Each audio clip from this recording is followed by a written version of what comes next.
السلام عليكم ورحمة الله وبركاته.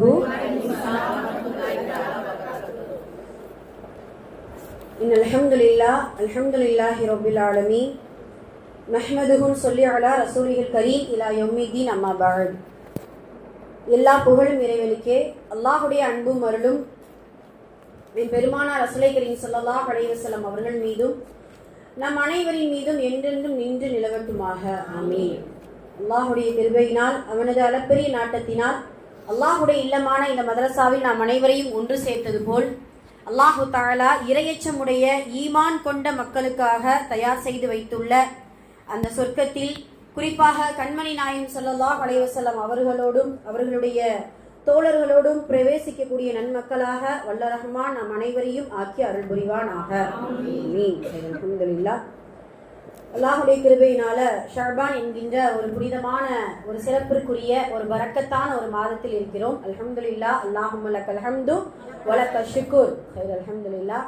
இன்னைக்கு ஓதப்பட்ட குர்ஆன் வசனம் ரொம்ப அழகான முறையில் நல்ல முயற்சி செஞ்சுருக்காங்க. நான் தஜ்வீதோடு அதில் இருக்கக்கூடிய ஒவ்வொரு சட்டங்களையும் எப்படியாவது விடாமல் நம்ம ஓதிடணும் அப்படின்ட்டு நல்ல ஒரு முயற்சியில் நல்லா ஓதுனாங்க. அல்ஹம்துலில்லாஹ்.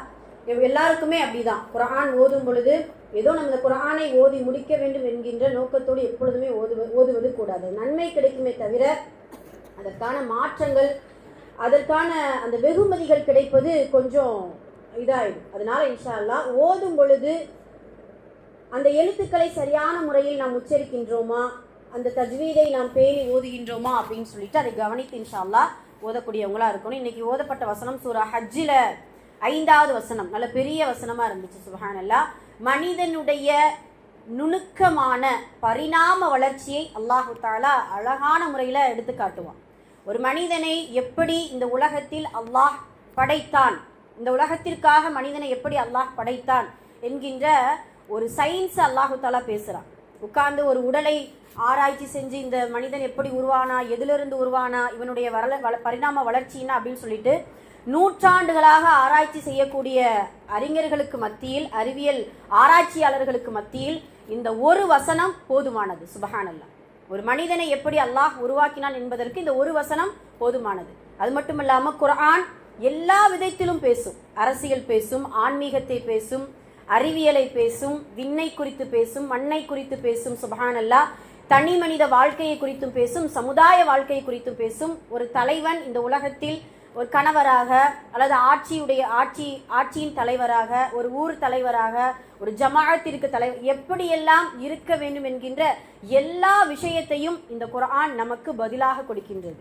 இந்த குர்ஆன்ல இல்லாத விஷயமே கிடையாது. சுப்ஹானல்லாஹ். அப்போ ஒரு மனிதன் நமக்கெல்லாம் நம்ம மனிதனை குறித்து மனிதனை தெரிஞ்சுக்கிறோம். முதல்ல நாம எப்படி உருவானோம், சும்மா நம்ம தெரிஞ்சா தாயின் வயிற்றில் கருவாக இருந்து நாங்கள் பிறந்தோம், நாங்கள் வளர்ந்தோம், இறந்தோம், அப்படி முடிச்சிருவோம். சுப்ஹானல்லாஹ். அதில் இருக்கக்கூடிய ஒவ்வொரு வார்த்தையும் அற்புதமான ஆழமாக சிந்திக்கக்கூடிய வார்த்தை. முதலில் ஆரம்ப மனிதனை நான் மண்ணால் தான் படைத்தேன். அது சாதாரண இந்த உலகத்தில் இருக்கக்கூடிய மண்ணை பார்த்தோன்னே ஓ இந்த மண்ணால் தான் படைச்சானா அப்படின்னு கேட்டால், இந்த மண்ணில் பல வகை, இந்த மண்ணில் பல வகை, பல நாடுகளில் பல இடங்களில் எடுத்து மண்ணை கொண்டு அல்லாஹு தஆலா படைத்திருக்கிறான். களிமண்ணை கொண்டு, தண்ணீரால் கலந்த மண்களை கொண்டு, காய்ந்த மண்களை கொண்டு, சுட்ட மண்களை கொண்டு, இப்படின்னு சொல்லிட்டு மண்ணை கொண்டு அல்லாஹு தஆலா மனிதனை ஆதம் நபியை படைத்து ஆதமின் சந்ததிகளை நீரை கொண்டு அது என்னது அற்பமான ஒரு நீரை கொண்டு நான் படைத்தேன் அப்படின்னு சொல்லிட்டு அல்லாஹு தஆலா சொல்கிறான். சுப்ஹானல்லாஹ். அப்படியே ஒவ்வொரு பரிணாம வளர்ச்சி, குழந்தை பருவத்தை குறித்து அல்லாஹ் பேசுகிறான். அதற்கு பின்னால் பருவம் அடையக்கூடிய அந்த வயதை குறித்து பேசி கடைசியாக தள்ளாடுகின்ற தன்னுடைய நிலையை சிறிதும் மறக்கின்ற ஒரு முதுமை பருவத்தை குறித்தும் அல்லாஹ் பேசி ஒரு வயது வரம்பை அல்லாஹ் நான் கொடுத்திருக்கின்றேன். அந்த வயது வரம்பு முடிந்தவுடன் என்ன ஆகும் அப்படின்னு சொன்னா சிம்பிளா சொல்லி முடிச்சிட்டான். நமக்கு நம்மளுடைய சிற்றறிவுக்கு புரியுற மாதிரி வானத்திலிருந்து மழை பொழிந்து கட்டாந்தரையில் அந்த மழையுடைய துளிகள் விழுந்தால் அந்த மண்ணிலிருந்து முளைக்கக்கூடிய புற்பூண்டுகளை போன்று உங்களை நான் மீண்டும் முளைத்தெழுக்க செய்வேன், மீண்டும் உயிர் தெடுக்க உயிர்த்தெழச் செய்வேன் அப்படின்னு சொல்லிட்டு அல்லாஹு தஆலா அற்புதமா ஆரம்பத்தையும் முடிவையும் மீண்டும் மறுபடியும் எழுப்புவதை குறித்த விஷயங்களையும் அல்லாஹு தஆலா இந்த ஒரு வசனத்தில் சொல்லி முடிக்கிறான். சுப்ஹானல்லாஹ். அதனால் இன்ஷா அல்லாஹ் குர்ஆனை ஓதும் பொழுது சில இப்படியான முக்கியமான வசனங்களை நாம் மறக்கவே கூடாது. அதை எடுத்து அதில் என்ன அல்லாஹ் சொல்லியிருக்கிறான் என்கின்ற அந்த வார்த்தையையும் அதனுடைய ஆழங்களையும் இன்ஷா அல்லாஹ் புரிந்து கொண்டு நம்மளுடைய குர்ஆனை நம்ம நடைமுறைப்படுத்தக்கூடியவங்களா இருக்கணும். ஏன்னா குர்ஆனுக்குன்னு சில ஹக்கு இருக்குல்ல, ஓதுறது மட்டும் ஹக்கு கிடையாது, கடமை. சுப்ஹானல்லாஹ். குர்ஆனுக்குன்னு சில கடமை, ஓதுவது, மனனம் செய்வது, அதனை ஆராய்ச்சி செய்வது, அதனை ஏற்று நடப்பது, அதனை எத்தி வைப்பது, இப்படி நிறைய விஷயங்கள் குர்ஆனை குறித்து இருக்குது. குர்ஆனுக்கு செய்ய வேண்டிய கடமைகள் அப்படிங்கிறது நம்மளுடைய கடமைகள்ல இருக்குது. சுப்ஹானல்லாஹ். அதனால இன்ஷா அல்லாஹ் ஒவ்வொரு வாரமும் நாம் சொல்லுகின்ற அந்த ஆயத்தையாவது நம்ம இன்ஷா அல்லாஹ் வீட்டில் எடுத்து நம்ம இன்ஷா அல்லாஹ் ஓதி அதனுடைய தர்ஜுமாக்களை தெரிந்தும் அதை ஆழமாக சிந்திக்கக்கூடியவர்களாக இருக்க வேண்டும். அஃபலா ததக்கருன், நீங்கள் சிந்திக்க மாட்டீர்களா அப்படின்னு சொல்லிட்டு அல்லாஹு தஆலா சில வசனங்களுடைய முடிவுகளை நமக்கு கேட்டுக் கொடுப்பான். அதனால இன்ஷா அல்லாஹ் சிந்திக்கக்கூடியவர்களாக இருக்க வேண்டும் அப்படிங்கிறத நம்ம உணரணும். ரெண்டாவது பார்த்தீங்கன்னா மனன சூரா அர் ரஹ்மான் சூரா அற்புதமாக ஓதுனாங்க மாஷா அல்லாஹ். அர் ரஹ்மான் சூரா இந்த குர்ஆனுடைய ஒரு அலங்காரமாக, இந்த குர்ஆனின் அழகே அர் ரஹ்மான் சூரா தான், சூரத்து ரஹ்மான் அப்படின்ட்டு சொல்லுவாங்க, அறிஞர்கள் சொல்லுவாங்க. அதே போலத்தான் இறைவனுடைய திருநாமங்களையே ஆக ரொம்ப அழகான அற்புதமான நம்மளுடைய துஆவை சென்று சேர்க்கக்கூடிய ஒரு அஸ்மா, ஒரு ஒரு ஒரு இஸ்மை கொண்டு ஆரம்பிக்கக்கூடிய ஒரு சூரா தான் அர் ரஹ்மான். அல்லமல் குர்ஆன். இந்த குர்ஆனை தானா மனிதன் கற்கவில்லை, அல்லாஹ் தான் என்ன செய்யற அந்த குர்ஆனை நமக்கு கற்றுக் கொடுக்கிறான். குர்ஆனை கற்றுக் கொடுத்தது மட்டுமல்லாம அல்லமல் குர்ஆன் ஹலக்கல் இன்சான், மனிதனை எப்படி படைத்தேன் அப்படின்னு சொல்லிட்டு மனிதனுடைய படைப்பு, பின்ன ரப்புல் மஷ்ரிகைனி வ ரப்புல் மக்ரிபை, சூரியன் சந்திரன் இரண்டு மேற்கு கிழக்கு திசைகளை குறித்து அல்லாஹு தஆலா எப்படி எல்லாம் படைத்திருக்கிறோம் அப்படின்னு சொல்லிட்டு அர் ரஹ்மான் சூராவை சொல்லுவான். இதுல வரக்கூடிய ஒவ்வொரு மீட்டி சொல்லக்கூடிய அந்த வசனம் அவர்கள் சொன்னது போல சுப்ஹானல்லாஹ், ஜின்கள் எப்படி பதில் சொல்கிறதோ அதே போல மனித சமுதாயத்திற்கு இறக்கப்பட்ட, ஜின்னுக்கும் இறக்கப்பட்டது இந்த குர்ஆன், நமக்கு மட்டும் கிடையாது, ஜின்களுக்கும் உண்டு. ஏன்னா ஜின்களுக்குமே நம்மளை போல சில விசாரணைகள் உண்டாம். சுப்ஹானல்லாஹ், கேள்வி கணக்கு உண்டு. ஏன்னா மனிதனையும் ஜின்னையும் என்னை வணங்குவதற்காகவே அன்றி நான் படைக்கவில்லை, அல்லாஹ் சொல்றான் இல்லையா. அதனால நமக்கு எப்படி சில கடமைகள், சில ஷர்த்துகள், நிபந்தனைகள் இருக்கிறதோ அதே போல ஜின்களுக்கும் சில கடமைகள் இருக்கிறது.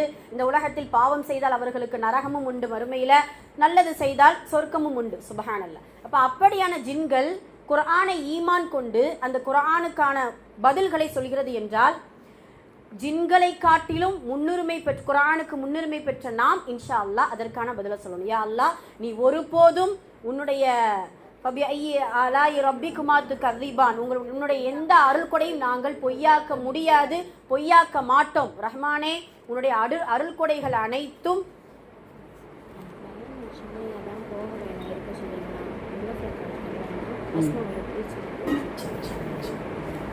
பயான் முடிச்ச உடனே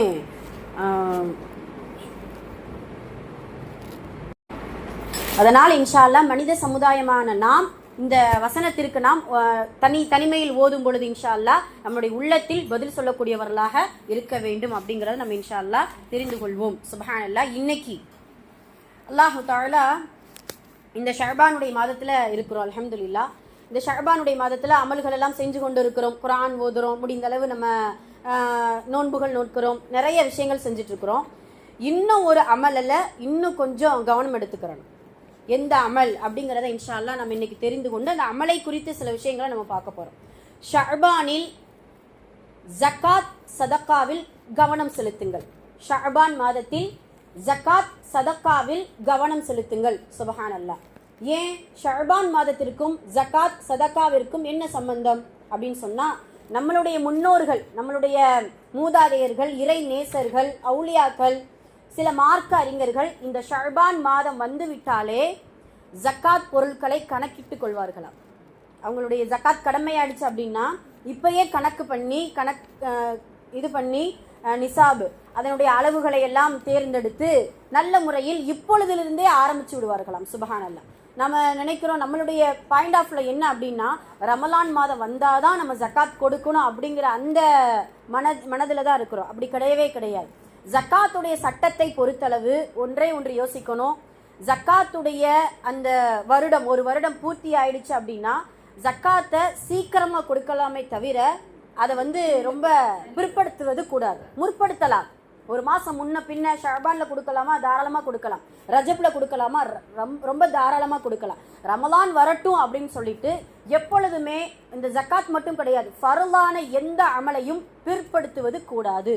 அது தொழுகையா இருந்தாலும் சரி, தொழுகை கடமையாகி விட்டது, தொழுகையுடைய வக்து வந்துருச்சு நமக்கு அப்படின்னு சொன்னா தொழுகையை எப்படி பிற்படுத்த கூடாதோ அதே போல நோன்பும் சரி, அதே போல ஜக்காத்தும் சரி, அதே போல ஹஜ்ஜுக்கு கூட அல்லாஹ் ஆரோக்கியத்தையும் பொருளாதாரத்தையும் கொடுத்து விட்டான் என்றால் அந்த ஹஜ்ஜை கூட நம்ம என்ன செய்யக்கூடாது, சரி அடுத்த வருஷம் நம்ம பார்த்துக்குருவோம், இந்த வருஷம் வந்துருச்சு அல்ஹம்துலில்லாஹ் பொருளாதாரமும் ஆரோக்கியமும் இருக்குது, இருந்தாலும் சில கடமைகள் இருக்குது, அதை முடிச்சுட்டு இன்ஷால்லா அடுத்த வருஷம் நம்ம ஹஜ்ஜு செய்வோம் அப்படின்னு சொல்லிட்டு என்ன செய்யக்கூடாது, பிற்படுத்துதல் கூடாது. ஆக நம்மளுடைய அந்த ஃபர்லான கடமைகளில் பிற்படுத்துவதை விட முற்படுத்துவது தான் சிறந்தது. அதனால் ரமலான் வரட்டும் அப்படின்னு சொல்லிட்டு நம்ம பிற்படுத்தாமல் இப்பொழுதிலிருந்தே கணக்கிட்டு கொள்ளக்கூடிய அந்த ஏற்பாடுகளை செய்ய வேண்டும். முடிந்தால் இந்த ஷஅபானுடைய மாதத்திலே நம்ம என்ன செய்யலாம், கொடுத்து கொள்ளலாம், ஜக்காத்தை கொடுக்கலாம். நம்ம நினைக்கலாம் ரமலானுடைய மாதத்தில் கொடுத்தா பன்மடங்கு நன்மைகள் கிடைக்குமே அப்படின்னு சொல்லி நினைக்கலாம். இது கிடைக்கும் தான் அல்ஹம்துலில்லாஹ். ஆனால் ஃபர்லான சில அமல்களுக்கு மட்டும் எந்த நாள் கொடுத்தாலும் அந்த ஃபர்லுக்கான நன்மை தான் கிடைக்கும்.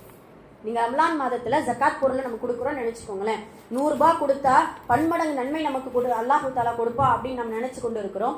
ஜக்காத்திற்கும் சதக்காவிற்கும் வித்தியாசம் உண்டு, அது எல்லாருக்குமே தெரியும். ஜக்காத் என்பது ஃபர்து, சதக்கா என்பது உபரியான வணக்கங்கள், சுன்னத்தான சில சதக்காக்கள் இருக்குது. அப்போ நம்ம ஃபர்லான சில அமல்களை முற்படுத்தும் பொழுது அந்த முற்படுத்துவதனுடைய நன்மைகள் நமக்கு கிடைக்கும். உங்களுக்கு புரியுதா?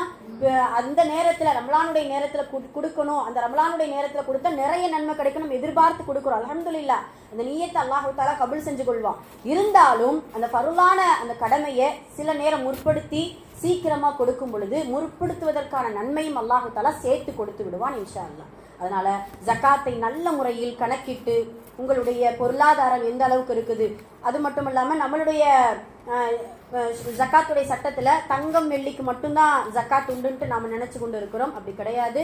தங்கம், வெள்ளி, விவசாய நிலங்கள், வியாபார பொருட்கள், அசையும் சொத்துக்கள், அசையா சொத்துக்களுக்கு ஜக்காத் கிடையாது. சரியா? அசையும் சொத்துக்கு தான், அதுதான் குடியிருக்கிற வீட்டுக்கெல்லாம் ஜக்காத் கிடையாது. மற்ற எல்லாத்துக்குமே ஜக்காத். இன்ஷா அல்லாஹ் அந்த ஜக்காத்துடைய சட்டங்கள் இன்ஷா அல்லாஹ் நம்ம பேசுவோம். அதே போல நம்ம ஆடு மாடு ஒட்டகங்கள் இருந்தாலும் அதுல ஜக்காத் உண்டு. அது ஒரு ஆடு இல்ல, ஆடு அப்படின்னு எடுத்துக்கிட்டோம்னா 40 to 120 ஆடு வரைக்கும். இப்ப 40 நம்ம இடத்துல இருக்குதுன்னு நினைச்சுக்கோங்களேன், அது ஒரு ஆடு கொடுத்துடணும். ஒரு வயது பூர்த்தியான ஒரு ஆடு. நம்ம கிட்ட 39 ஆடு தான் இருக்குது அப்படின்னு சொன்னா நமக்கு ஜக்காத் கிடையாது. இப்படி ஒவ்வொன்றுக்கும் ஜக்காத் உண்டு. மாடு எடுத்துக்கிட்டீங்கன்னா 30 மாடு இருந்துச்சுன்னா ஒரு வயது பூர்த்தியான மாடை நம்ம என்ன செய்யணும், கொடுக்கணும். அதே போல ஒட்டகம் 5 ஒட்டகத்திற்கு மேல் இருந்தால் ஒரு ஆடை கொடுக்கணும், ஒட்டகம் கொடுக்கக்கூடாது. ஒட்டகம் கொடுக்கணும் அப்படின்னா 25 to 35 ஒட்டகம் நம்மளிடத்தில் இருந்தால் அதுக்கு ஒரு ஒட்டகத்தை நம்ம என்ன செய்யலாம், ஜக்காத்தாக கொடுக்கலாம். இப்படின்ட்டு நிறைய சட்டங்கள், ஜக்காத்துடைய சட்டங்கள் நமக்கு இருக்குது. சுப்ஹானல்லாஹ். நாம இப்போ அதிகமா புழக்கத்தில் இருக்கிறது தங்கம், வெள்ளி, சில இருப்பு பணங்கள். தங்கம், வெள்ளி, சில இருப்பு பணங்கள் இருக்கும். இந்த 3ல தான் அதிகமா நம்ம இப்போ புழக்கத்தில் இருக்கிறது இதுதான். நமக்கு தெரியும் தங்கம் இருந்தா எவ்வளவு ஜக்காத் கொடுக்கணுங்கிறது நமக்கு தெரியும். 11 பவுனுக்கு மேல ஒரு வருடம் பூர்த்தியாக இருந்தால் அதற்கு எவ்வளவு நம்ம கொடுக்கணும், 2.5% நம்ம இது பண்ணி நம்ம இன்ஷா அல்லாஹ் ஜக்காத் கொடுக்கணும். இப்போ அதுல பாத்தீங்கன்னா இப்போ 11 பவுன்னா எத்தனை கிராம்? 87.5 கிராம். ரைட்டா? நான் ஒரு 8 கிராம் வச்சுக்கிறோமா? ஓகே. அதுக்கு 2.187 கிராம், 2 கிராம் நம்ம என்ன செய்யணும் இன்ஷா அல்லாஹ், 2.5 கிராம் அப்படி வச்சுக்கிறோமா? 2.5 கிராம் நம்ம என்ன செய்யணும் இன்ஷா அல்லாஹ் ஜக்காத் கொடுக்கணும். தங்கத்துக்கு. வெள்ளிக்கு அப்படின்னு சொன்னா 615 கிராம் நம்மளிடத்துல வெள்ளி, எடைக்கு எடை வெள்ளி 615 கிராம் நம்மளிடத்துல வெள்ளி இருந்துச்சு அப்படின்னு சொன்னா 15.37 கிராம் வெள்ளி நம்ம என்ன செய்யணும், ஜக்காத் கொடுக்கணும். ஆனா இதுல ஒரு நிபந்தனை என்ன, ஒரு வருடம் என்ன செஞ்சிருக்கணுமா, பூர்த்தியாக இருந்து அந்த அந்த நகை நம்ம இடத்துல இருந்துச்சு அப்படின்னா அது பேங்க்ல இருந்தாலும் சரி, நம்ம அதை பயன்படுத்திக்கிட்டு இருந்தாலும் சரி, நம்ம வீட்டில் இருந்தாலும் சரி, நம்ம என்ன செய்யணும் இன்ஷா அல்லாஹ் ஜக்காத் கொடுத்தே ஆக வேண்டும். அதே போல நம்மளிடத்துல இருப்பு பணங்கள் அப்படின்னு சொல்லும்போது இப்போ லட்சத்திற்கு 2500 ரூபாய், 2500 2.5% நம்ம என்ன செய்யணும் இன்ஷா அல்லாஹ் கொடுக்கணும். அதுக்கும் சில நிபந்தனைகள் இருக்குது இன்ஷா அல்லாஹ். அந்த சட்டங்கள்லாம் இன்ஷா அல்லாஹ் இன்னொரு நாள் விரிவா பேசுவோம். இப்படி கணக்கிட்டு இன்ஷா அல்லாஹ் நம் ஜக்காத்தை கொடுக்கக்கூடியவர்களாக இருக்க வேண்டும். அதற்கு சரியான மாதம் இந்த ஷஅபானுடைய மாதம். அதுல நம்ம எந்த அளவுக்கு கவனமா, ஏன் இந்த ஜக்காத் என்பது ஒரு வழிபாடா, ஒரு இறை வணக்கமா அப்படின்னு கேட்டா, இதுவும் பொருளாதாரத்தை சார்ந்த ஒரு வழிபாடு. அல்லாஹு தஆலா உடல் ரீதியாக பொருளாதாரத்தின் ரீதியாக வணக்க வழிபாட்டை அல்லாஹு தஆலா நமக்கு பிரிச்சு கொடுத்திருக்கிறார். தொழுகை, நோன்பு நமக்கு உடல் ரீதியான உள்ளம் சார்ந்த வணக்கங்கள். பொருளாதாரத்தை கொண்டது ஹஜ்ஜு, ஜகாத், சதகா, இது எல்லாமே பொருளாதாரத்தை சார்ந்த வணக்கங்கள். ஆக அல்லாஹ்விடத்துல நம்ம இஸ்லாத்தின் தூண்கள் 5 நம்ம படிச்சிருக்கோம் இல்லையா? அந்த இஸ்லாத்தின் தூண்கள்ல முஸ்லீமா இருக்கிற ஒரு மனுஷன் தொழுகிறான், ஆனா நான் ஜக்காத் கொடுக்க மாட்டேன் என்று சொன்னால் அவன் நரகம் நுழையாமல் சொர்க்கம் நுழைய மாட்டான். மஆதல்லாஹ், அல்லாஹ் பாதுகாக்கணும். இந்த வார்த்தைகள் நான் சொல்றதுல குர்ஆன்ல அல்லாஹ் தஆலா சொல்லக்கூடிய வார்த்தை. கிட்டத்தட்ட 32 இடத்துல அகீமுஸ்ஸலா வ ஆத்துஸ் ஸகா, ஜக்காத்தை கொடுங்கள், தொழுகையை நிலைநாட்டுங்கள், ஜக்காத்தை கொடுங்கள். இந்த ரெண்டையும் ஏதாவது ஒரு இடத்துல பிரிச்சு கொடுத்திருக்கிறானா? கிடையாது. அதே போல யுகீமுஸ்ஸலா வ யுஅத்துஸ் ஸகா என்ன அர்த்தம்? அந்த முக்மீன்கள் எப்படிப்பட்டவர்கள் என்றால் அவர்கள் தொழுகையை நிலைநாட்டுவார்கள், ஜக்காத்தையும் கொடுத்து விடுவார்கள் அப்படின்னு சொல்லிட்டு முக்மீன்களுடைய பண்புகளாக அல்லாஹ் தஆலா நமக்கு சொல்லி காட்டியிருக்கிறான். அதனால் இன்ஷா அல்லாஹ் ஜக்காத்தை நல்ல முறையில கொடுக்கணும். அந்த ஜக்காத்தை கணக்கீட்டு செய்து ஷரியத் எப்படி நமக்கு அளவீடு சொல்லி கொடுத்திருக்கிறதோ அந்த அளவீட்டின்படி, மார்க்க அறிஞர்களின் அணுகுமுறையின்படி இன்ஷா அல்லாஹ் நாம் அதை கணக்கிட்டு ஜக்காத்தை கொடுக்கக்கூடியவர்களாக இருக்க வேண்டும். எந்த ஜக்காத்தை எந்த அளவின்படி யாருக்கு கொடுக்க வேண்டும், யாரு தகுதி பெற்றவர்கள் அப்படின்னு சொல்லிட்டு அதனுடைய சட்டத்திட்டங்களை இன்ஷா அல்லாஹ் வரக்கூடிய நாட்களில் பேசுவோம். முதல்ல ஜக்காத் சதக்கா கொடுப்பதற்கு பொருளாதாரம் இருப்பதை விட முதல்ல மனது இருக்கணும். அப்படிதானே? பொருளாதாரம் இருப்பதை விட முதலில் மனது இருக்கக்கூடியவர்களா இருக்கணும். எந்த அளவுக்கு நம்ம ஜக்காத் கொடுக்கல, நம்ம ஃபர்லான விஷயத்தை நம்ம செய்யல அப்படின்னு சொல்லும் பொழுது அல்லாஹ் தஆலா கடுமையான வார்த்தையை குர்ஆன்ல நமக்கு சொல்லி கொடுக்கிறான். மஆதல்லாஹ், அல்லாஹ்வால் பாதுகாக்கப்பட்டவர்களை தவிர இன்ஷா அல்லாஹ் நல்ல முறையில ஜக்காத்தை நிறைவேற்றக்கூடியவர்களாக இருக்கணும். இப்படியான தண்டனையிலிருந்து அல்லாஹ் எல்லோரையும் காப்பாற்றுவானாக. அல்லாஹ் தஆலா சொல்கிறான், யார் ஜக்காத்தை சேர்த்து, தங்கம் வெள்ளியை சேர்த்து வைத்துக் கொண்டிருக்கிறார்களோ அவர்களுக்கு அல்லாஹ் தஆலா மறுமையில் அதனை உருக்கி நெற்றியிலும் விழா புறங்களிலும் முதுகுகளிலும் சூடு போடப்படும் அப்படின்னு சொல்லிட்டு அல்லாஹ் தஆலா நம்மளை எச்சரிக்கை செய்து கொண்டிருக்கிறார். சுப்ஹானல்லாஹ். ஏன் நெற்றியில் சூடு போடப்படும்? ஏன் விழாப்புறங்களில் சூடு போடப்படும்? ஏன் முதுகுகளில் சூடு போடப்படுமா? யாராவது நம்மளிடத்துல ஏழைகள் நம்மளிடத்துல ஏதாவது கொடுங்க, ஜக்காத் கொடுங்க, ஏதாவது கொஞ்சம் சதக்கா செய்யுங்க அப்படின்னு சொல்லும் பொழுது அந்த கஞ்சனான மனிதன், அந்த பகீல், உள்ளத்தில் கொடுக்க வேண்டும் என்கின்ற எண்ணம் இல்லாதவன், மஆதல் அல்லாஹ்வால் பாதுகாக்கப்பட்டவர்களை தவிர எண்ணமில்லாத மனிதன் முகத்தை முதலில் சுளிப்பான். ஏன் சுளிக்கணும் நாம முதல்ல? ஏன் அப்படின்னா அல்லாஹ்வே என்ன சொல்லிட்டான் தெரியுமா? நான் கொடுத்தவற்றிலிருந்து நீங்கள் செலவு செய்யுங்கள். வார்த்தையை கவனிச்சோமா? நான் கொடுத்தவற்றிலிருந்து நீங்கள் செலவு செய்யுங்கள், நீங்கள் விரும்பியதை நீங்கள் செலவு செய்யுங்கள், நீங்கள் விரும்பியதை நீங்கள் கொடுங்கள். 2வது விஷயம். 3வது, கண்ணை திறந்து கொண்டு எதை வாங்க நீங்கள் வெறுக்கின்றீர்களோ அதனை நீங்கள் கொடுக்காதீர்கள். கண்ணை மூடிட்டு கெட்டு போனதை கூட என்ன செஞ்சிடலாம்? வாங்கிடலாம். நமக்கு பிடிக்காததை, நமக்கு அது தேவைப்படாத சில விஷயத்தை கண்ணை முடிச்சு எதை வேணாலும் கூட அப்படின்னு சொல்லிட்டு என்ன செஞ்சிடலாம்? வாங்கிடலாம். அதெல்லாம் கண்ணை திறந்து கொண்டு சில விஷயத்தை நம்ம சில பொருட்களை வாங்குவதற்கு நம்முடைய உள்ளம் நாடாதோ அதே விஷயத்தை மற்றவங்களுக்கு என்ன செய்யக்கூடாதா? நாடக்கூடாது, கொடுக்க கூடாது அப்படிங்கறத அல்லாஹ் தஆலா குர்ஆனில் சொல்லி காட்டுகிறான். அது மட்டுமல்ல, அந்த சேர்த்து வைத்த அந்த செல்வங்கள், இப்போ உதாரணமா ஒரு மனிதன் ஆடு மாடு ஒட்டகம் ஜக்காத் கடமையானதை அவன் கொடுக்கல என்றால் மறுமையில் ரசூல் ஸல்லல்லாஹு அலைஹி வஸல்லம் அவர்கள் சொன்ன விஷயம், மறுமையில் அந்த ஆடு இந்த உலகத்தில் கொம்பு சிறியதா இருந்திருக்கும், ஆனா அந்த மறுமையில் அந்த ஆட்டின் கொம்பை அல்லாஹ் தஆலா கூர்மையாக்கி நீளப்படுத்தி அவனை முட்ட விட்டு விடுவான். மாடு கொடுக்கல அப்படின்னா மாட்டை சுமந்து கொண்டவனாக, ஒட்டகத்தை கொடுக்கவில்லை என்றால் ஒட்டகத்தை சுமந்து கொண்டவனாக அல்லாஹ் தஆலா மறுமையில் அவர்களை வேதனைப்படுத்தி விடுவான் அப்படிங்கிறத அல்லாஹ் தஆலா நமக்கு சொல்லி காட்டுகிறான். அது மட்டுமல்ல, நாம் சேர்த்து வைக்கக்கூடிய செல்வங்கள் பாம்பாக மாறி நம்மை மறுமையில் துன்புறுத்தும் அப்படிங்கிறதையும் நபி ஸல்லல்லாஹு அலைஹி வஸல்லம் அவர்கள் நிறைய எச்சரிக்கையான விஷயங்களை நமக்கு சொல்லிக் கொடுக்கிறாங்க. சுப்ஹானல்லாஹ். இப்படி தண்டனைக்குரிய, இப்படியான மறுமையில் நம்மளை இழிவுபடுத்தக்கூடிய சில விஷயங்கள் நாம் இந்த உலகத்தில் பொருளாதாரத்தை சேர்த்து வைத்து மற்றவர்களுக்கு கொடுக்காமல் இருந்தோமையானால் இந்த மாதிரியான வேதனைகளுக்கு ஆளாக்கப்பட்டு விடுவார்கள். அல்லாஹ்வால் அல்லாஹ் பாதுகாக்க வேண்டும் எல்லாரையுமே. அதனால் நல்ல முறையில் இந்த ஜக்காத்தை கணக்கிட்டு கொடுக்கக்கூடியவர்களா இருக்கணும். ஜக்காத்தை பத்தியே நம்ம பேசிட்டு இருக்கிறோம். சதக்கா என்பது எல்லாருக்கும், ஏழை, பணக்காரன், இல்லாதவன், தேவை உடையவன், தேவை இல்லாதவன், எல்லோருக்கும் இந்த உலகத்துல சதக்கா என்பது நல்ல ஒரு நன்மையை இந்த உலகத்திலும் மறுமையிலும் ஈட்டு தரும். சில நன்மைகள் நம்ம செய்வோமா, அந்த நன்மைகள் என்ன ஆகும்னா மறுமையில அல்லாஹ் தஆலா அதை சேர்த்து வச்சு நமக்கு நிறைய கொடுப்பான். அல்லது இந்த நன்மைகள் மறுமையில நமக்கு கூலியா கிடைக்கும். சில நன்மைகள் டக்குன்னு இந்த உலகத்திலே கூலியா கிடைச்ச எவ்வளவு சந்தோஷமா இருக்கும். அதுல சில விஷயங்கள் உண்டு. அதுல ஒன்றுதான் தர்மம், அதுல ஒன்றுதான் சதகா. சுபஹானல்லாஹ். அந்த சதகா என்பது இம்மையிலும் மறுமையிலும் நமக்கு நற்கூலியை நிரப்பமாக தந்துவிடும் அப்படிங்கறத நம்ம எடுத்துக்கிறோம். இன்னைக்கு நாம இன்ஷா அல்லாஹ் ரொம்ப முக்கியமான ஜக்காத் சதகாவை நல்ல முறையில் கொடுத்த மனிதனுக்கு கிடைக்கக்கூடிய 5 முக்கியமான சிறப்புகள். இந்த 5 முக்கியமான சிறப்புகளை மட்டும் பல 100 சிறப்புகள் இருக்குது. சுபஹானல்லாஹ். அதை சொல்லணும் அப்படின்னா ஷஅபானுடைய மாதம் பத்தாது. இந்த சதகாவுடைய சிறப்புகளையும் இந்த சதகா நமக்கு பெற்றுத்தரக்கூடிய பலன்களையும் மட்டும் இந்த ஷஅபான் மாதம் முழுதும் பேசினாலும் கூட தீராது. அவ்வளவு சிறப்புகள் இருக்கு. இப்ப குறுகிய இந்த நேரத்தில் வெறும் 5 சிறப்புகளை மட்டும் நாம் பார்க்க போகிறோம். அதுவும் ரொம்ப முக்கியமான சிறப்புகள். முதல் சிறப்பு என்ன அப்படின்னு சொன்னா, சுப்ஹானல்லாஹ், ரொம்ப முக்கியமானது. அல்லாஹ்வின் குணம் சதகா கொடுப்பது. என்ன, யாருடைய குணம்? அல்லாஹ்வின் குணம் சதகா கொடுப்பது.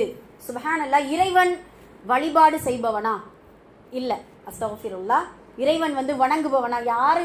அவன் வணங்கப்படுபவன். அவன் வணங்கப்படுபவன். நாம நினைக்கிறோம் மனிதர்கள் மட்டும்தான் இறைவனை வணங்கிறோம் நாம் நினைச்சிட்டு இருக்கிறோம். இந்த உலகத்தில் இருக்கக்கூடிய உயிருள்ள உயிரற்ற எல்லாம் இறைவனை வணங்குகிறது. பறவையிலிருந்து மரத்திலிருந்து எல்லாம் இறைவனை தஸ்பீஹ் செய்து கொண்டும் துதித்து கொண்டும், நம்ம காலையில எழுந்த உடனே பறவைகளுடைய கீச்சல் சவுண்டு, மாலையை அடையும் பொழுது அதனுடைய கீச்சல் சவுண்ட், இதெல்லாம் நம்ம நினைக்கிறோம் என்னமோ கச்சகச்சன் சவுண்ட், அதெல்லாம் தஸ்பீஹுடைய வார்த்தைகள். அவ்வளவு இடி மின்னல் கூட இறைவனை தஸ்பீஹ் செய்து கொண்டும் துதி செய்து கொண்டும் இருக்கிறது. சுப்ஹானல்லாஹ்.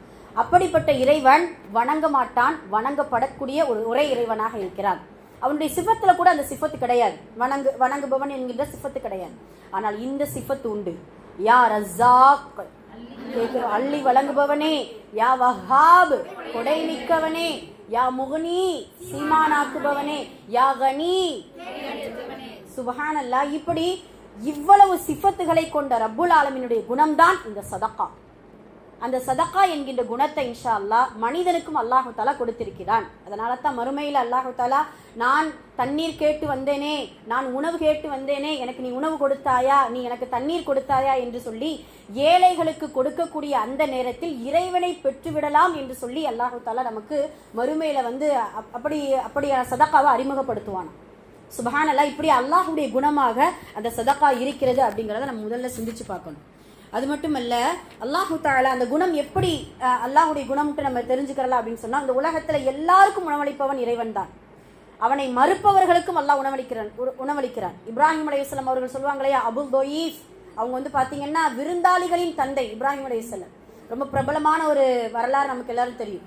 மஜூசி, 70 வயது நிரம்பிய ஒரு மஜூசி இப்ராஹிம் அலைஹிஸ்ஸலாம் அவரிடத்துல கேட்பாங்களாம், இப்ராஹிம் அவர்களே, ஏதாவது எனக்கு உணவு கொடுங்களேன், நான் உணவு கொடுக்குறேன், ஆனா ஒரு நிபந்தனை என்ன, இஸ்லாத்தை ஏத்துக்கோங்க, கலிமாவை சொல்லுங்க, ஷஹாதத்தை சொல்லுங்க அப்படின்னு சொன்ன உடனே அல்லாஹு தஆலா ஜிப்ரீல் அலைஹிஸ்ஸலாம் அவர்களை அனுப்பி 70 வருடம் இறைவன் அவனை மஜூசியாக இருந்து கொண்டும் ஒரு நாள் கூட உணவளிக்க அவன் எந்த ஒரு நிபந்தனை போட்டதில்லை. இப்ராஹிமே, நீ ஒரு நேரம் உணவளிக்க ஒரு நிபந்தனை சொல்லிவிட்டாயே அப்படின்னு சொல்லிட்டு அல்லாஹு தஆலா ஜிப்ரீல் அலைஹிஸ்ஸலாம் அவர்களை கொண்டு அறிவிப்பு செய்வான். அதனால இன்ஷா அல்லாஹ் மற்றவர்களுக்கு உணவளிப்பதும் நாம் சதகா கொடுப்பதும் இறைவனுடைய குணமாக இருக்கிறது அப்படிங்கிறத நம்ம தெரிந்து கொள்ளக்கூடியவங்களா இருக்கணும். இது முதல் சிறப்பு. 2வது பாத்தீங்கன்னா ரொம்ப முக்கியமான சிறப்பு என்ன அப்படின்னா, நரகத்தை விட்டும் நாம் செய்யக்கூடிய தர்மம் நம்மை முற்றிலும் பாதுகாக்கும். நரகத்தை விட்டு கண்டிப்பாக என்ன செய்யும், பாதுகாக்கும். அல்லாஹ்வுடைய தூதர் அதனால தான் அழகா சொன்னாங்க, பேரித்தம்பழத்தின் ஒரு துண்டையாவது எடுத்து சதக்கா செய்து உங்களை நரகத்திலிருந்து பாதுகாத்து கொள்ளுங்கள். ரொம்ப பிரபலமான ஒரு அற்புதமான ஒரு நிகழ்வை சொல்லலாம். ரை என்கின்ற ஊர், ரை எங்க இருக்கு அப்படின்னு சொன்னா பசரா நாட்டு பக்கம். ரை என்கின்ற ஒரு ஊர்ல ஒரு நீதிபதி, ஒரு செல்வந்தரான ஒரு நீதிபதி இருந்தார். அவரிடத்துல ஒரு ஃபக்கீர், ஒரு ஏழை வந்து இப்படி கேட்குறாங்க, யா காதி, காதினா நீதிபதி, யா காதி, இந்த அன்னைக்கு கேட்கக்கூடிய நாள் என்னன்னா ஆஷுரா நாள். ஆஷுரா நமக்கு எல்லாருக்கும் தெரியும், முஹர்ரமுடைய 10வது நாள். நம்ம வந்து இன்னொன்று என்னன்னா ஆஷுரானா 10ன்னு அர்த்தம். மாசம் நமக்கு ஆஷுரா தான் வருது. ஆனால் பிரசித்தமா சிறப்பா அல்லாஹ்வுடைய தூதர் வந்து ஆஷுராவுடைய அந்த முஹர்ரத்துடைய 10வது நாளை தான் சொன்னதுனால அது ரொம்ப சிறப்பு பெற்றிருக்கு. அப்போ ஆஷுரா நோன்பு அன்னைக்கு கேட்குறாங்க, இந்த ஆஷுரா நோன்பின் ஹுருமாத்தை கொண்டு, ஹுருமாத் என்றால் கண்ணியத்தை கொண்டு, ஹராம் படிச்சிருக்கோமா, அதுலேருந்து வர்றதா ஹுருமாத், கண்ணியத்தையும் சிறப்பை கொண்டு, யா காதி, உங்களிடத்தில் சில பொருட்கள் கேட்கிறேன், எனக்கு கொடுங்க. என்ன பொருட்கள் கேட்குறீங்க? 2 திர்ஹம் கொடுங்க. அவங்களுடைய பட்டியல் பாருங்க, 2 திர்ஹம் கொடுங்க, கொஞ்சம் மாவு கொடுங்க, கொஞ்சம் இறைச்சி கொடுங்க. அப்படியா? இந்த காதி யோசிக்கிறார். யோசிச்சுட்டு சரி லுஹருக்கு வாங்க. எப்படி சொல்றார்? லுஹருக்கு வாங்க. சில பேருடைய எண்ணம் இப்படி அலக்களிக்க வைக்கிறது, மஆதல் அஸ்தக்ஃபிருல்லா. அந்த நேரத்தில் நம்ம என்ன செஞ்சிடணும், கையில என்ன இருக்குதோ அதை இன்ஷா அல்லாஹ் அடுத்த நேரம் சொன்ன நினைச்சுக்கோங்களேன். எப்பயுமே நம்ம அடிக்கடி அதைத்தான் சொல்றது, நன்மையை முந்திக் கொள்ளுங்கள். உடனே என்ன செய்யணும், நன்றே செய், அதுவும் இன்றே செய் அப்படின்னு சொல்லுவாங்க இல்லையா. உடனே நம்ம செய்ய முடிப்பது சிறந்தது. லுகருக்கு வாங்கன்னு சொல்ல, லுகருக்கு வர்றாரு அந்த ஏழை, அந்த ஃபக்கீர் வருகிறார். வந்த உடனே அசருக்கு வாங்கலேன் அப்படின்னு சொல்லிடுறாரு அந்த காதி. அசருக்கு வந்தா அந்த காதிக்கு மனம் மாறுகிறது. அவர் என்ன செய்யறாரு, பார்த்துக்கலாம், இன்னொரு நாள் இன்ஷா அல்லாஹ் உங்களால் எனக்கு என்ன உதவி செய்ய முடியுமோ அதை நான் செஞ்சிடறேன் அப்படின்னு சொல்லிடுறாரு. அந்த ஃபக்கீர் மனமுடைந்து, ரொம்ப அப்படி எதிர்பார்ப்போடு வந்த மனிதர் மனமுடைந்து ரொம்ப வருத்தத்தோடு போகும் பொழுது அந்த தெருவுல ஒரு நஸ்ரானியை பார்க்கிறார், ஒரு கிறிஸ்தவர். அந்த கிறிஸ்தவர் ரொம்ப சோகமா இருக்கிறத பார்த்து, என்னப்பா ஆச்சு, என்ன என்ன என்ன பிரச்சனை அப்படின்னு கேட்கும்போது, நான் இப்படி நீதிபதிட்ட போனேன், எனக்கு இந்த பொருட்கள் வேணும்னு சொன்னேன், ஆனால் அவர் வந்து லுகருக்குவா அசருக்குவான்னு சொல்லிட்டு கடைசி எனக்கு கொடுக்காமே விட்டுட்டாரு, எனக்கு ரொம்ப மனசு கஷ்டமா இருக்கு அப்படின்னு சொல்லும் பொழுது, அந்த நஸ்ரானி அந்த நெருப்பு வணங்கி என்ன செய்யறாரு, அப்படியா, உனக்கு அவர் கொடுக்கவில்லைனா என்ன, நான் உனக்கு கொடுக்குறேன் அப்படின்னு சொல்லிட்டு, நீ கேட்டதை விட 10 மடங்கு உனக்கு நான் கொடுக்குறேன். 2 திர்ஹம் தானே கேட்டேன், அதை நான் 10 மடங்காக்கி உனக்கு கொடுக்குறேன். மாவு இறைச்சி என்னால் முடிந்ததை அது சொல்லிட்டு இன்னொரு விஷயம் சொல்றாரு, என்னுடைய மூச்சு இருக்கிற வரைக்கும், நான் உயிரோடு இருக்கிற வரைக்கும் என்னிடத்துல வந்து நீ கேளு, நான் கொடுக்குறேன். முடிஞ்சிருச்சு. சுபஹானல்லாஹ். அந்த ஃபக்கீர் ரொம்ப சந்தோஷமா அதை வாங்கிட்டு ரொம்ப சந்தோஷமா போறாரு. போன உடனே கரண்ட் போயிட்டு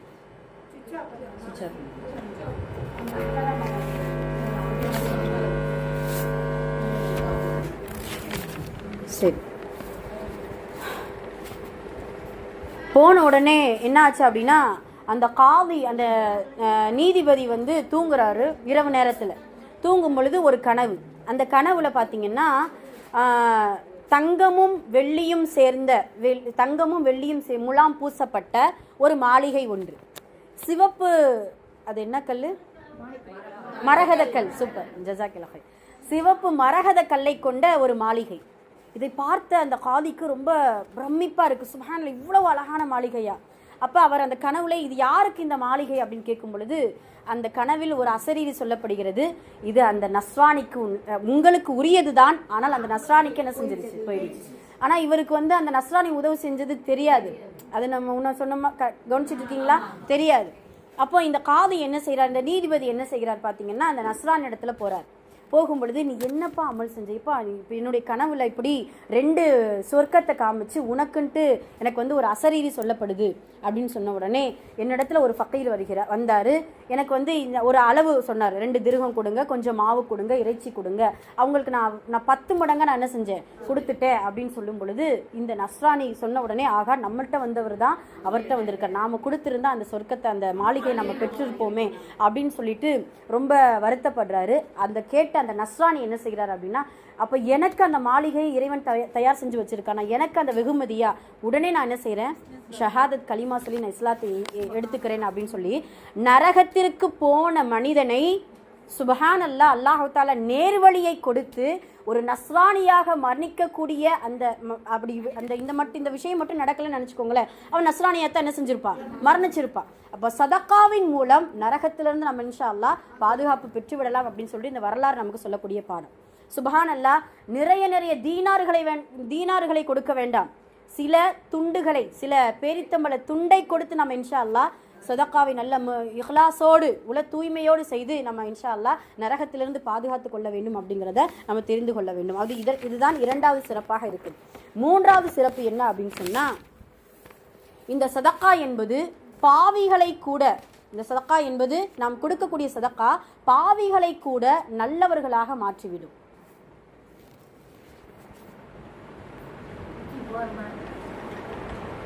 பாவிகளை கூட இந்த சதக்கா நல்லவர்களாக மாற்றிவிடும். இப்போ இது பிரபலமான ஒரு சம்பவம் நீங்கள் கேள்விப்பட்டிருக்கலாம். ஒரு மனிதர் என்ன செஞ்சாராம், ரசூல் ஸல்லல்லாஹு அலைஹி வஸல்லம் காலத்தில் அவர் என்ன செய்கிறாரு, அவங்ககிட்ட இருந்த பொருளாதாரத்தை இஹ்லாஸோடு உள்ள தூய்மையோடு யாருக்குமே தெரியாமல் நல்ல முறையில் யாருக்காவது நைட்டோட நைட்டாக கொடுத்துடணும் அப்படின்னு சொல்லிட்டு தெருவில் தேடுறாரு. ஒரு மனுஷன் அப்படியே வர்றாரு, சோகமாக இது பண்ணிட்டு வர்றாரு. வரும் பொழுது அவர் என்ன நினைச்சாரோ அதை எடுத்து என்ன செஞ்சிட்டாரு, கொடுத்துட்டாரு. எப்படி தான் நம்ம மறைவாக செஞ்சாலும் சில நேரம் பார்க்கக்கூடிய சூழ்நிலைகள் ஏற்படலாம். இப்போ சில மனிதர்கள் பார்த்துட்டாங்க, காலையில் பார்த்தா சதக்கா கொடுக்கப்பட்டிருக்கு. யாருக்கு? திருடனுக்கு. இரவு திருடனுக்கு என்ன செஞ்சிருக்கான், சதக்கா கொடுக்கப்பட்டிருக்கு. ஐயோ என்னடா இப்படி ஆயிடுச்சு அப்படின்னு சொல்லிட்டு மறுநாள் என்ன செஞ்சிருக்கா, சில பொருட்களை எடுத்துக்கொண்டு இன்னைக்காவது யார்கிட்டையாவது நல்ல முறையில் யாருக்குமே தெரியாம நம்ம கொடுத்துட்டு வந்துடலாம் அப்படின்னு சொல்லிட்டு ஒரு பெண், ரொம்ப ஏழ்மையான ஒரு பெண்ணாக தெரியக்கூடிய அந்த பெண்ணாக அந்த ஒரு பெண் வர்றாரு. அந்த பெண்ணுக்கு என்ன செஞ்சுட்டாங்க, கொடுத்துட்டாங்க. காலையில சொல்லப்படுது அவள் ஒரு ஜினா செய்யக்கூடிய ஒரு கெட்ட பெண்ணுக்கு சதக்கா கொடுக்கப்பட்டிருக்கு அப்படின்னு சொல்றாங்க. மறுபடியும் செல்வந்தனுக்கு என்ன செய்யறாங்க, மூன்றாவது நாள் கொடுக்கப்படும். இப்படி கொடுக்கப்பட்ட உடனே ரசூல் ஸல்லல்லாஹு அலைஹி வஸல்லம் அவர்களிடத்தில் இந்த செய்தி போகுது. நபி ஸல்லல்லாஹு அலைஹி வஸல்லம் சொல்றாங்க, அவர் கொடுத்த சதக்கா அல்லாஹ் முற்றிலும் ஏற்றுக்கொண்டான். இப்போ நாம என்னன்னா, இப்போ சதக்கா கொடுக்குறோம், ஒரு குமருக்குன்னு வர்றாங்க, ஒரு பள்ளிவாசலுக்குன்னு வர்றாங்க, ஒரு உடம்பு சரியில்லைன்னு வர்றாங்க. நாம் அவங்கள சந்தேகப்பட்டு இதை கொடுக்கவா வேண்டாமா, ஆள் பார்க்கவே சரியில்லையே, நம்ம கொடுக்கறது இதுவாக தான் இருக்கும், பரக்கத்தாக இருக்கும், என்ன செய்யலாம் அப்படின்னு சொல்லிட்டு அத்தனை கிளாஸ் கொஸ்டின் கேட்போம். அப்படியே ஃபோக்கஸ் பண்ணுவோம். என்னமோ நாம தான் அவங்களுடைய எல்லா தேவைகளை நிறைவேற்றுவது போல. சுப்ஹானல்லாஹ். மீண்டும் அதுதான், எத்தனை முறை நம்மளிடத்துல ஏழைகள் வந்து கேட்டாலும் கொடுக்கும் பொழுது நாம் கொடுக்கக்கூடிய அந்த சதக்கா அவர்களுக்கு உபயோகப்படுதோ இல்லையோ, நம்மளுடைய பாவங்களையும் நம்மளுடைய பாவங்கள் அந்த சதக்காவின் மூலம் அளிக்கப்படும். அது மட்டுமல்லாம நாம் செய்யக்கூடிய சில, அதாவது நமக்கு வரக்கூடிய திடீர் சோதனைகள் அந்த சதக்கா நம்மளிருந்து பாதுகாத்து விடும். சுப்ஹானல்லாஹ். அப்போ இப்படி என்ன ஆகுது அப்படின்னா, அந்த கொடுத்த அந்த இரவுல கொடுத்த அந்த சதக்கா திருடனை நல்லவனாக மாற்றி விடுகிறது, கெட்ட பெண்ணை நல்ல சாலிஹான பெண்ணாக மாற்றி விடுகிறது, கஞ்சனாக இருந்த அந்த கனி அந்த பணக்காரனை நல்ல ஒரு செல்வன் அந்த கொடுக்கக்கூடியவனாக மாற்றி விடுகிறது. சுப்ஹானல்லாஹ். அப்ப நாம் கொடுக்கக்கூடிய சதக்கா பாவிகளை கூட மாற்றக்கூடிய சக்தி உண்டு. நமக்கெல்லாம் தெரியும், ராபியத்துல் பஸரியா ரொம்ப அற்புதமான ஒரு பெண்மணி. அதுலயும் இபாதத்திற்கு பேர் போன, கல்வி ஞானத்திற்கு பேர் போன ஒரு பெண்மணி. அவங்க என்ன செய்யறாங்க அப்படின்னா, ஒரு நாள் வீட்டில் சாப்பிட்டுட்டு இருக்கிறாங்க. ஒரு பணிப்பெண், அவங்க வீட்டில் வேலை செய்யக்கூடிய ஒரு பணிப்பெண், என்ன சாப்பாடு இருக்குது ராபியாமா கேட்குறாங்க, என்ன சாப்பாடு இருக்குது அப்படின்னு சொல்லும் பொழுது 3 ரொட்டிகள் இருக்கிறது அப்படின்னு சொல்கிறாங்க. அப்போ சாப்பிட இது பண்ணும்போது கரெக்டாக இப்படி தான் அல்லாஹு தஆலா இப்படி தான் ஒரு சோதனை கொடுப்பான் போல. என்ன கரெக்டாக மிஸ்கின் வருவாங்க, வந்த உடனே அந்த 3 ரொட்டி அந்த ராபியாமா என்ன செஞ்சிருவாங்க, தூக்கி கொடுத்துருவாங்க.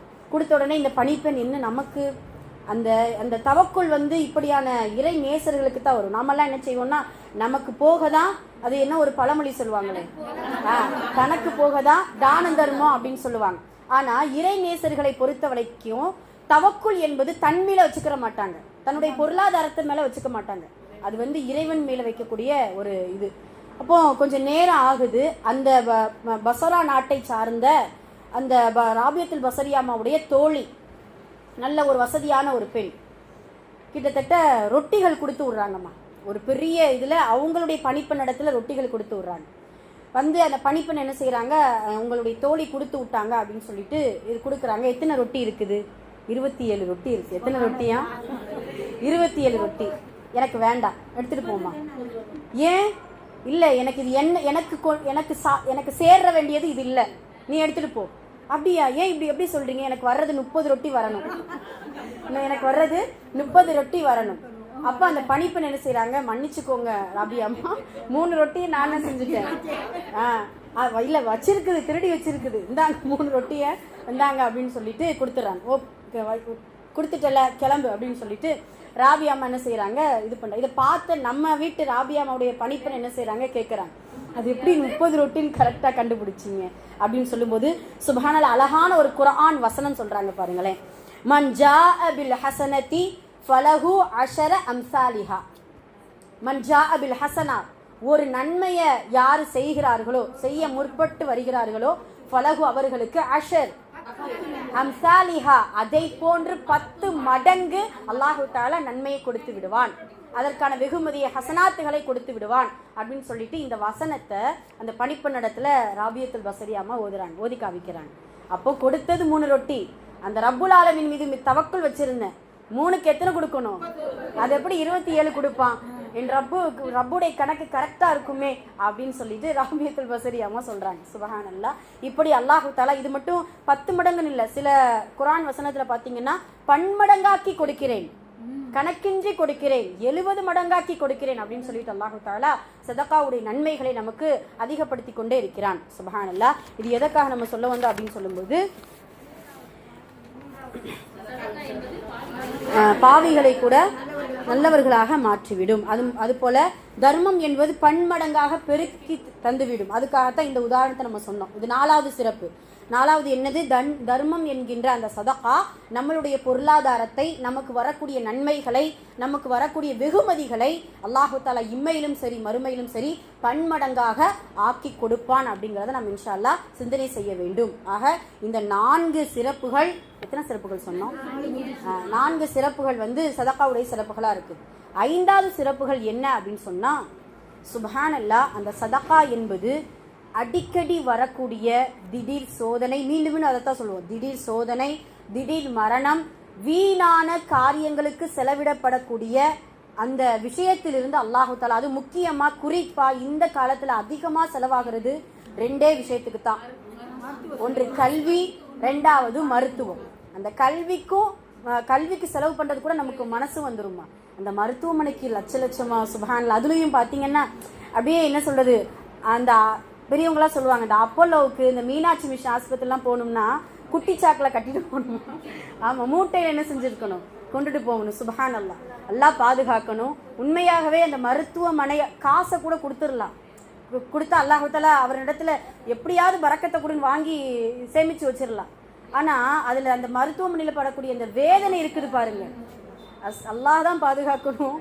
இல்ல நோயாளிகளுக்கு அவ்வளவு வேதனை, நான் அவங்க கூட இருக்கிறோம் அதை காட்டி விடாது, ஏன்னா அனுபவம். அதனால சுப்ஹானல்லாஹ், நமக்கே இவ்வளவு சும்மா இருக்கிறவங்களுக்கு எவ்வளவு வேதனைப்படுது, அப்போ அவங்க அந்த ட்ரீட்மெண்ட்ல இருக்கிறவங்களுக்கு எவ்வளவு கஷ்டம் இருக்கும். மகாதல்லா இறைவனிடத்துல காலையில எழுந்த உடனே மீண்டும் மீண்டும் கேட்கறது அதுதான், எல்லா ஆஃபியத்தை கொடு, வீணான மருத்துவமனை செலவிலிருந்து என்ன நீ பாதுகாத்து விடு அப்படின்னு சொல்லிட்டு இறைவனிடத்துல நிறைய மன்றாடி இன்ஷா அல்லாஹ் அந்த நோய்க்காக செலவழிக்கக்கூடிய அந்த வீணான அந்த பொருளாதாரத்திலிருந்து அல்லாஹ் நம்மளை பாதுகாக்க வேண்டும் என்றால் இஹ்லாஸோடு, மன தூய்மையோடு, ரப்பே ஃபி சபீலில்லாஹ் லில்லாஹி ஃபி சபீலில்லாஹ், அல்லாஹ் உனக்காக உன்னுடைய பாதையில் நீ கொடுத்தவற்றிலிருந்து மனமுகர உன்னுடைய பாதையில் நான் செலவழிக்கிறேன் அப்படின்னு சொல்லிட்டு இன்ஷா அல்லாஹ் கொடுக்கக்கூடியவர்களாக இருக்க வேண்டும். அல்ஹம்துலில்லாஹ். கொடுக்கக்கூடிய சதகாவை குறித்து நம்ம பேசிட்டோம், ஜக்காத்தை குறித்து பேசிட்டோம். இப்போ வாங்கக்கூடியவர்கள் எப்படி இருக்கணும், அதாவது நம்ம அடிக்கடி கேட்கறது தான், யா அல்லாஹ் என்னுடைய தேவைகளை மனிதர்களிடத்துல கேட்க வச்சிடாத ரப்பே, உன்னிடத்துல தான் நான் கேட்கணும். இப்போ இறைவனிடத்துல கேட்கும் முதல்ல இறைவனிடத்துல தான் முறையீடு செய்யணும். மனிதர்களிடத்தில் வாங்கக்கூடிய பழக்கம் இஸ்லாமிய மார்க்கத்துல சில நேரம் தடை செய்யப்பட்டிருக்கு. அடிக்கடி என்ன செய்யக்கூடாதா, யாசகம் கேட்கக்கூடாது. அதாவது அடிக்கடி யாசகம்னா என்னுடைய தேவை இப்படி இருக்குது, என்னுடைய தேவை அப்படி இருக்குது, ஏதாவது உதவி செய்யுங்க அப்படின்னு சொல்லிட்டு மனிதர்களை நாடுவதை விட அதற்கு முன்னால் ரப்பை நாடும் பொழுது சில தனவந்தர்களுடைய உள்ளத்தில் அல்லாஹு தஆலா அந்த உதிப்பை போட்டு அதற்கு மூலமாக நமக்கு என்ன செய்வான், இன்ஷா அல்லாஹ் உதவியை கொண்டு வந்துருவான். ஏன் அப்படின்னா, அந்த மனிதர்களிடத்துல வாங்கி பழகிட்டோம் அப்படின்னு சொன்னோம்னா என்ன ஆகும் அப்படின்னா, மனிதர்கள் செய்யக்கூடிய தவறுகளை நம்மளால எடுத்து சொல்ல முடியாது. கரெக்டு தானம்மா? மனிதர்கள் செய்யக்கூடிய தவறுகளை எடுத்து சொல்ல முடியாது. சில நேரத்தில் அவர்களுக்கு நன்றி உணர்வு நடந்து கொள்ளணும், அது ரொம்ப முக்கியமானது தான். அது எந்த அளவுக்கு பாதிப்பு ஏற்படும் அப்படிங்கிறதுக்கு ஒரு சின்ன வரலாறு சொல்கிறேன்.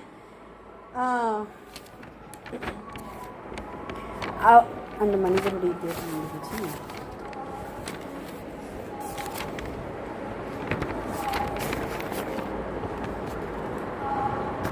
சயீதுல் ஹலஃபி ரஹ்மத்துல்லாஹி அலைஹி. சயீதுல் ஹலஃபி ரஹ்மத்துல்லாஹி அலைஹி என்கின்ற ஒரு மார்க்க அறிஞர், ரொம்ப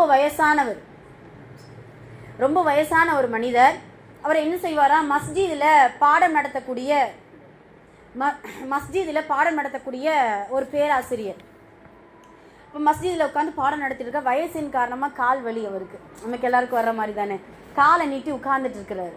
இப்போ அந்த நாட்டை சார்ந்த ஒரு ஹலீஃபா, ஒரு அரசர், இப்ராஹிம் பாதுஷா அப்படின்னு சொல்லிட்டு அவருக்கு பேர். நீங்கள் கேள்விப்பட்டிருக்கலாம் இந்த வரலாறு. இப்ராஹிம் பாதுஷா அப்படின்னு சொல்லிட்டு அவருக்கு பேர். அவர் அந்த மஸ்ஜிதுக்கு தொழுகிறதுக்காக உள்ள வர்றாங்க. வந்த உடனே அந்த ஹலீஃபாவுடைய பணியாட்கள், அரசர் வர்றாரு அப்படின்னு சொல்லிட்டு ரொம்ப அப்படியே அசம்பிள் படுத்துறாங்க. அந்த நம்மளுடைய உஸ்தாத் என்ன செய்யறாரு பார்த்தீங்கன்னா, காலை நீட்டி அப்படி ஜம்முன்னு உட்காந்துருக்கிறார். அந்த பணியால், நம்ம தலைவர்கள் கூட கொஞ்சம் அமைதியாக இருந்துருவாங்க, இந்த பக்கத்தில் இருக்கிறாங்க பாரு, அவங்க பண்ணுற அலப்பறெல்லாம் தாங்கவே முடியாது என்ன.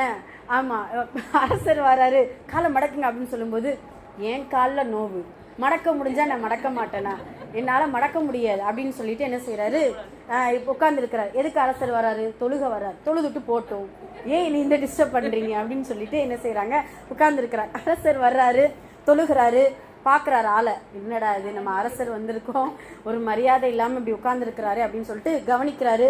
போயிட்டு அந்த பணியாட்கிட்ட விசாரணை செய்கிறார், யார் இவங்க அப்படின்னு சொல்லும்போது, இப்ராஹிம் பாதுஷா, நம்ம ஊர்லேயே பெரிய ஒரு ஆலீம், நூறுல தேசத்தில் அதாவது வெவ்வேறு நாட்டில் இருந்து இவர்களிடத்துல பாடம் கற்றுக்கொள்வதற்காக நிறைய மாணவர்கள் வருவாங்க, நல்ல ஒரு ஆசிரியர், நல்ல ஒரு ஆலிம் அப்படின்னு சொல்றாங்க. சொன்ன உடனே அரசர் என்ன செய்யறாரு, அரச சபையில போயிட்டு தீனார் தரும் ஒரு பணம் முடிச்சு கொண்டு வந்து பணியாட்கிட்ட கொடுத்து விடுறாரு. கொடுத்து விட்டோடனே அந்த பனியால் நம்ம என்ன பேர் சொன்னோம், சயீதுல் ஹலஃபி ரஹ்மத்துல்லாஹி அலைஹி. அந்த சயீதுல் ஹலஃபி ரஹ்மத்துல்லாஹி அவரிடத்துல பணம் முடிச்சு, அந்த தீனார் திர்ஹத்துடைய முடிச்ச கொடுக்குறார். கொடுத்த உடனே யார் கொடுத்தா, அரசர் கொடுத்தார். இல்லை எனக்கு வேண்டாம், நீ எடுத்துட்டு போயிருப்பா. இல்லை நீ அரசர் கொடுத்துருக்கிறாரு. அவர் அந்த பணியாளுக்கு ஆச்சரியம், என்னடா அது வேண்டான்னு சொல்ற ஒரே மனிதர் இவர்தான் போலயே அப்படின்ட்டு ஆச்சரியமா பாக்குறாரு. அப்ப நீ திருப்பி கொடுத்து வரீங்களே, அரசர் கேட்டா என்ன பதில் சொல்லட்டும், ரெண்டு விஷயம் சொல்லு. கால் நீட்டினவரு கை நீட்ட மாட்டாராம். கை நீட்டினா நாளைக்கு கால் நீட்ட முடியாது.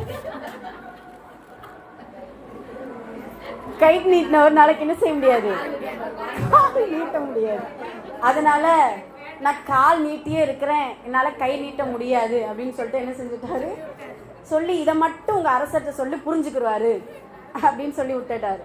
விட்ட உடனே சுபஹானல்லாஹ், அதே மாதிரி அந்த பணியார் சொன்ன உடனே அரசருக்கு பேர் ஆச்சரியம், கொடுக்கும் பணம் முடிச்ச கூட அப்படின்னு சொல்லிட்டு தன்னுடைய கஜானாவுக்குள்ளே வச்சுட்டு அமைதியா இருந்துட்டாரு. சுபஹானல்லாஹ். இப்படி மனிதர்களிடத்தில் அதிகமாக தேவையாகும் பொழுது சில இந்த மாதிரியான இன்னல்களை நாம் இன்ஷா அல்லாஹ் சந்திக்க நேரிடும், சில சுதந்திரங்களை இழக்க நேரிடும். அதனால தேவையை இறைவனிடத்தில் கேட்போம், அந்த தேவைகளை பூர்த்தி செய்வது அவனுடைய பொறுப்பில் நாம் விட்டு விடுவோம். அல்லாஹு தஆலா சில சதகா செய்யக்கூடிய, சில ஜக்காத் கொடுக்கக்கூடியவர்களுடைய உள்ளத்தில் அதை உதிப்பை உண்டாக்கி அல்லாஹு தஆலா ஏழை எளிய மக்களுக்கு உதவி செய்யக்கூடிய அந்த மனப்பக்குவத்தை வல்ல ரஹ்மான் கொடுப்பான் இன்ஷா அல்லாஹ்.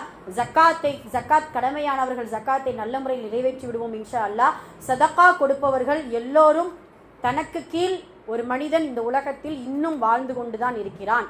அதை எல்லாருமே ரொம்ப வறுமை கோட்டில் கீழ் உள்ளவர்களுக்கு கூட அந்த கோட்டுக்கு கீழே இன்னொரு மனுஷன் என்ன செஞ்சுட்டு இருப்பான், வாழ்ந்து கொண்டுதான் இருப்பான் இன்ஷா அல்லாஹ். அதனால நல்ல முறையில் இந்த ஷஅபானுடைய மாதத்தில் சதகா என்கின்ற தான தர்மத்திலும் கவனம் செலுத்த வேண்டும் இன்ஷா அல்லாஹ். அந்த அமலை போன்று இறைவனுடைய கோபத்தை தணிக்கக்கூடிய, நம்மளுடைய தலையெழுத்தையை மாற்றக்கூடிய வேற எந்த அமலும் கிடையாது. துஆவும் சதகாவும் நம்மளுடைய திடீர் மரணம், திடீர் நோய், வீணான காரியங்களுக்கு செலவிடக்கூடிய பொருளாதாரத்திலிருந்து வல்ல ரஹ்மான் நாம் அனைவரையும் பாதுகாப்பான். ஜக்காத் சதகா கொடுக்கக்கூடிய உள்ளத்தை நம் அனைவருக்கும் அல்லாஹ் தஆலா கொடுப்பானாக. இஹ்லாஸோடு, உள தூய்மையோடு நன்மைகளை எதிர்பார்த்தவர்களாக சகாத் ஜதக்காவை நல்ல முறையில் நிறைவேற்றக்கூடிய பாக்கியத்தை வல்ல ரஹ்மான் நம் அனைவருக்கும் தந்தல் புரிவானாக. ஆமீன். ரமலான் மாதத்தை அடையக்கூடிய பாக்கியத்தையும் ரமலான் மாதத்திலும் குர்ஆன் ஓதுவதும் தொழுவதும் திக்ரு செய்வதும் தஸ்பீஹ் செய்வதும் நல்ல முறையில் ஃபர்லான நோன்பை நோக்கக்கூடிய பாக்கியத்தையும் அதே போன்று ஜகாத் சதக்காவை கொடுக்கக்கூடிய உள்ளத்தையும் வல்ல ரஹ்மான் நம் அனைவருக்கும் நிரப்பமாக தந்தல் புரிவானாக. இனி வரக்கூடிய இந்த ஷஅபானுடைய இன்னும் சில நாட்களை நல்ல முறையில் அல்லாஹுக்கு பிடித்தமான, அல்லாஹுக்கு பொருத்தமான, அல்லாஹுடைய நெருக்கத்தை பெற்ற நல்ல அமல்கள் செய்யக்கூடிய, சாலிஹான அமல்கள் செய்யக்கூடிய பாக்கியத்தை வல்ல ரஹ்மான் தந்து நன்மை செய்யக்கூடிய நீண்ட ஆரோக்கியத்தையும் நீண்ட ஆயுளையும் நல்ல ஒரு ஆரோக்கியத்தையும் நம் அனைவருக்கும் தந்தல் புரிவானாக. ஆமீன். அக்குலு கௌலி ஹாதா அஸ்தக்ஃபிருல்லாஹு லனா வ லக்கும் வ ஆகிரு தஅவானா அல்ஹம்துலில்லாஹி ரப்பில் ஆலமீன். அஸ்ஸலாமு அலைக்கும் ரஹ்மத்துல்லாஹி வ பரகாத்துஹு.